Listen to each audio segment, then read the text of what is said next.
محترم سامعین السلام علیکم۔ ہاضمہ کی خرابی میں قبض کے علاوہ کمزور معدہ کی وجہ سے غذا ہضم نہ ہونے کے باعث کھٹی ڈکاریں آتی ہیں، پیٹ بھرا بھرا لگتا ہے، گیس بنتی ہے جس سے معدہ میں تیزابیت کے باعث جلن ہوتی ہے۔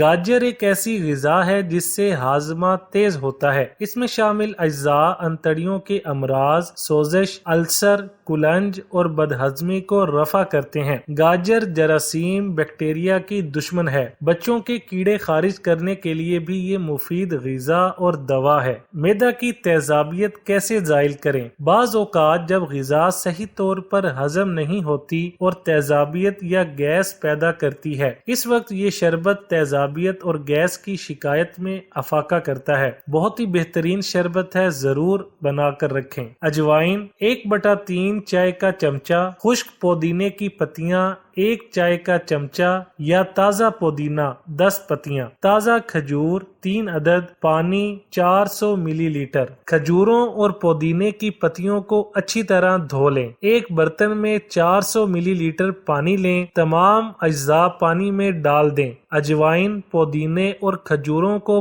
5 سے 8 منٹ تک پکائیں جب تک کھجوریں نرم نہ ہو جائیں۔ کھجوروں کو الگ الگ کریں، گٹھلیاں نکال لیں اور کھجوروں کو کچلیں۔ آمیزے کو چھانیں، کچلی ہوئی کھجوریں پھر پانی میں ڈال دیں اور دوبارہ ابالیں۔ پیالی میں انڈیل لیں۔ کھجور کھاتے ہوئے یہ شربت نوش کریں، معدہ کی تمام تیزابیت ختم ہو جائے گی۔ معدے کے امراض اور لہسن، اگر لہسن کی چٹنی کھانے میں استعمال کی جائے تو خوب بھوک لگتی ہے اور بدہضمی ختم ہو جاتی ہے۔ اگر کھانا کھانے کے بعد قے ہو جائے تو کھانے کے بعد لہسن کی چٹنی استعمال کریں، انشاءاللہ فائدہ ہوگا۔ کھانا جلدی ہضم کرنا، کھانا جلدی ہضم کرنے کے لیے زیادہ پانی نہ پئیں۔ کھانے کے بعد تھوڑا سا گڑ کھانے سے ہاضمہ بہتر رہتا ہے، قبض نہیں ہوتی۔ گڑ ایسی چیز ہے جو شہر دیہات قصبہ میں عام دستیاب ہے۔ قبض سے بے شمار بیماریاں پیدا ہوتی ہیں۔ بے چھنے آٹے کی روٹی،